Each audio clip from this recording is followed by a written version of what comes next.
आज का हमारा वीडियो जो है वो अलग होने वाला है बाकी वीडियो से, क्योंकि आज मैं बात करने वाली हूँ द वर्ड ऑफ डिप्रेशन। मतलब डिप्रेशन वर्ड सुनते ही सभी के मन में ये फील होने लगता है, कहीं ना कहीं समहाउ सभी ने फील किया है, इंक्लूडिंग मी ऑल्सो। मैंने भी फील किया है कि डिप्रेशन क्या चीज है। डिप्रेशन मतलब कि चिंता, ओवर थिंकिंग, फेलियर, रिजेक्शन, ये सभी जो है वो डिप्रेशन का मेन कारण है। तो अभी आप मुझसे सवाल करोगे कि इस टॉपिक को लेने का क्या मतलब है। इस पे तो काफी सारी वीडियोस बनी है, काफी सारे भगवत गीता के स्टेटस है, काफी सारे ज्ञान है, काफी कुछ है जो मुझसे बेहतर आप सभी लोग जानते हैं। अब आप सभी लोगों की तरह मैं भी 21वीं सदी में जी रही हूँ। वही दौड़ती भागती लाइफ है जहां पर एक दूसरे से बात करने के लिए सोचना पड़ता है। कॉन्टेक्ट लिस्ट में हजारों लोग हैं, पर अपनी कहानी, अपनी बात रखने से पहले उसमें सिलेक्ट करना पड़ता है कि कौन से दोस्त को कौन सी कहानी सुनाऊं, क्या वो सुनेगा या नहीं, या फिर मेरे पास तो कॉन्टेक्ट लिस्ट में कोई दोस्त है भी या नहीं। आप ही की तरह मैं भी वही सिचुएशन फील कर रही हूँ। अभी फिलहाल मेरे पास एक लौता जरिया है, यूट्यूब है। भगवत गीता में श्री कृष्ण ने कहा है कि रथ जो है वो हमारी बॉडी है, और जो 7 घोड़े हैं वो हमारी 7 इंद्रियां है, और जो उसमें सारथी बैठा है वो सारथी हमारा मन है। वो ही सारथी, हमारा मन ही पूरे इंद्रियों को नियंत्रण में कर रहा है। यानी मन के पास इतनी क्षमता है कि वो इंद्रियों को नियंत्रण में कर सकता है। हमारे वैदिक एजुकेशन में पहले से ही बच्चों को बताया जाता था कि पर्पस ऑफ लाइफ क्या है, मतलब कि हमारे जीने का मकसद क्या है, किस लिए हम पैदा हुए हैं। हमारा पर्पस ऑफ लाइफ है टू अटेंड द मोक्ष। मोक्ष की प्राप्ति के लिए ही हमने जो है जन्म लिया है। तो हमारा पर्पस ऑफ लाइफ क्या है? पहला है कर्म योग, दूसरा है भक्ति योग, और तीसरा है ज्ञान योग। तो पहले के जमाने में पहले से ही सभी बच्चों के बीच सभी लोगों को समझाया जाता था कि क्या है हमारी पर्पस ऑफ द लाइफ।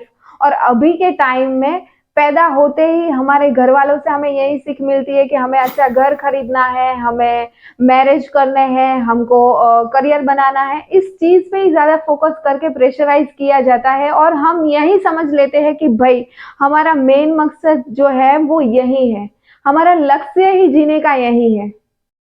इसके चलते हम काफी ओवर थिंक करने लगते हैं। मैं भी आप ही की तरह हूँ, मेरे भी सपने हैं, गाड़ी लानी है, घर खरीदना है, वो करना है, ये करना है, लाइफ में कितना कुछ करना है, हमें घूमना है, इस कंट्री में जाना, ये सभी कुछ करना है, पर हो नहीं रहा। होगा कैसे जब मन में इतना सारा ओवर थिंक करके कचरा भरा हुआ है, स्ट्रेस फील कर रहे हैं, उसी में से बाहर ही नहीं आ रहे हैं, अय्याशी कर रहे हैं, लड़की बाज है, लड़के बाज है, यही सब हो रहा है। तो कहाँ से कोई अपनी मदद कर पाएगा जब हम अपनी खुद की ही मदद नहीं कर पा रहे। तो भगवान तो क्या ही मदद करेगा हमारी। तो इस स्ट्रेस से, इस डिप्रेशन से बचने के लिए काफी सारे ज्ञानी लोगों ने यूट्यूब में कहा है कि भाई ये मत करना, कैफीन मत पीना, या फिर योग करना, इससे वो हो जाएगा मेंटल हेल्थ जो है वो आपकी अच्छी हो जाएगी। योग करते रहिए, आपके विचार जो है वो अच्छे आएंगे। ये सारी बात, सभी बात से मैं एग्री करती हूँ। इन सब ज्ञान का मेरे ऊपर कोई असर नहीं हो रहा, क्योंकि मैं डिप्रेशन में हूँ, मैं स्ट्रेस फील कर रही हूँ, मैं अकेलापन महसूस कर रही हूँ। मैं किससे जाके बात करूँ, मैं अपनी बात किससे जाके कहूँ। तो हमारे ऐसे एक दोस्त है जो लिसनर मैन करके है, उनका टाइटल है कि आप कहो मैं सुनूं। वो लोग जो है वो गुजरात में अहमदाबाद सिटी में रिवर फ्रंट पर फ्राइडे और संडे को वो वहां होते हैं, और लोग बड़ा ही अच्छा काम कर रहे हैं, मेंटल पीस दे रहे हैं लोगों को, और लोगों के लिए कुछ अच्छा कर रहे हैं। तो ये बड़ी ही अच्छी बात है, और ऐसे लोगों की बहुत जरूरत है हमारी सोसाइटी को। ऐसा ही मैं भी चाहती हूँ कि मैं अपनी ऑडियंस से कनेक्ट हो पाऊँ, भले ही 50 हो मेरे ऑडियंस, मैं उसके साथ बस कनेक्ट हो पाऊँ। तो कमेंट के जरिए आप कमेंट करना मत भूले कि क्या आपको स्ट्रेस फील हो रहा है, अगली वीडियो क्या इस पे आपको चाहिए या नहीं। आप कमेंट करते रहिए, कोई भी यहाँ पर कोई पेनल्टी नहीं है। ज्यादातर जो है वो डिप्रेशन फील कर रहे हैं यंगस्टर, हम जैसे यंगस्टर ही डिप्रेशन ज्यादा क्यों फील कर रहे हैं, क्योंकि अगर वो 25 से 30 तक अपने आप को उसको करियर सेटल करना होता है, उसको शादी करनी होती है, प्यार, लव, धोखा, मतलब क्या कुछ नहीं इस उम्र में हो जाता। 25 से 21 से लेकर 30 की उम्र तक सभी चीजों का हम जो है वो अनुभव कर लेते हैं अपनी लाइफ में। उसी जो है हम इस स्टेज से गुजरते हैं, हमको सारे एक्सपीरियंस जो है वो होते जाते हैं। किसी लोगों को कड़वे अनुभव होते हैं, किसी को अच्छे अनुभव होते हैं, अच्छे से वो लोग अच्छा कर पाते हैं। कड़वे अनुभव से लोग सीखते हैं, तो हमें सीखना चाहिए, हमें उस चीज को दोबारा नहीं दोहराना चाहिए। बस यही हमें लाइफ में लेकर चलना है। दूसरा कि डिप्रेशन किस वजह से होता है, तो लाइफ में प्रॉब्लम किसको नहीं है भाई, सबको ही प्रॉब्लम है। आपको प्रॉब्लम है ना, आपकी लाइफ में भी कुछ ना कुछ प्रॉब्लम है, मेरी लाइफ में भी कुछ ना कुछ प्रॉब्लम है। तो प्रॉब्लम की वजह से ही हम ओवर थिंक कर रहे हैं, ओवर थिंक से हम स्ट्रेस ले रहे हैं, स्ट्रेस से हम फिर डिप्रेशन में जा रहे हैं। बस यही हो रहा है। पर अब हम अनपढ़ लोग ये भूल बैठे हैं कि हम किस पर्पज से ये लाइफ को जी रहे हैं। तो हमें जो बनाने वाला परमात्मा जो है, वो परमात्मा ने कभी किसी में कोई भी खोट नहीं रखी है। वो सभी को एक जैसा ही बनाया है, सभी में एबिलिटीज दी है, कार्य करने की क्षमता दी है, सभी में एक जैसा ही बनाया है। ऊपर वाला किसी को बनाने में पक्षपात नहीं करता है, तो उसने हम में कोई पक्षपात नहीं किया है। तो हमें सिर्फ क्या करना है, हमें कार्य करना है, वो भी निस्वार्थ भाव से, अच्छी नीयत से काम करना है। तो एक दिन उसे सुनना पड़ेगा, क्यों नहीं सुनना पड़ेगा, सुनेगा वो। अभी आप लोग पूछेंगे कि डिप्रेशन से हम बाहर कैसे निकले, किस डिप्रेशन को ओवरकम कैसे करें। तो अकॉर्डिंग टू मी, आध्यात्मिक is the best way to live your life.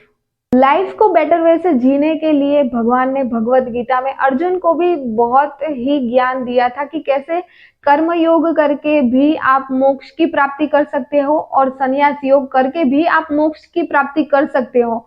उसमें अलग अलग सिचुएशन अर्जुन जो है सवाल पूछ रहा है भगवान श्री कृष्ण से, भगवान ने सभी के उत्तर जो है भगवत गीता में दिए हुए हैं। तो कुछ ऐसी किताबें हैं जिसमें हमें अपने जीवन के बारे में, इस सिचुएशन के बारे में भगवान ने बताया है। तो क्यों ना हम अध्यात्म को अपना जीवन में उतार ले। हम, क्या आपने ऐसा कभी फील किया हो कि आप डिप्रेशन में हो, आप स्ट्रेस फील कर रहे हो, तो आपने ढिंचक वाले गाने नहीं सुने, आपने एकदम भगवान के ही गाने सुनते हो, आप मंदिर जाना पसंद करते हो, आपको वहां सुकून मिलता है। क्या आपके साथ ऐसा हुआ है? मेरे साथ तो बहुत बार हुआ है। क्यों हम अपने जो लाइफस्टाइल है, अपने ढिंचक वाले गाने हैं, अपने यो वाले गाने हैं, अपने पॉप स्टार वाले गाने हैं, वो हमें स्ट्रेस में क्यों नहीं याद आते, क्यों नहीं याद आते? सोचा है कभी इस बारे में? क्योंकि हम उसके बनाए हुए हैं। तो अभी हम दुख में भी उसी को याद करेंगे और हमें सुकून भी वही मिलेगा। तो क्यों ना अभी से उसको ही जीवन में उतारा जाए, उसी के आज्ञा से, उसी के बताए रास्ते पर चला जाए। तो हमें स्ट्रेस कभी भी नहीं होगा, हमें डिप्रेशन लाइफ में कभी भी नहीं आएगा। बस यहाँ हम अपने वीडियो को एंड करते हैं। Bye bye, take care yourself, हंसते रहिए, खुश रहिए और मिलते हैं नेक्स्ट वीडियो में। तब तक के लिए बाय बाय।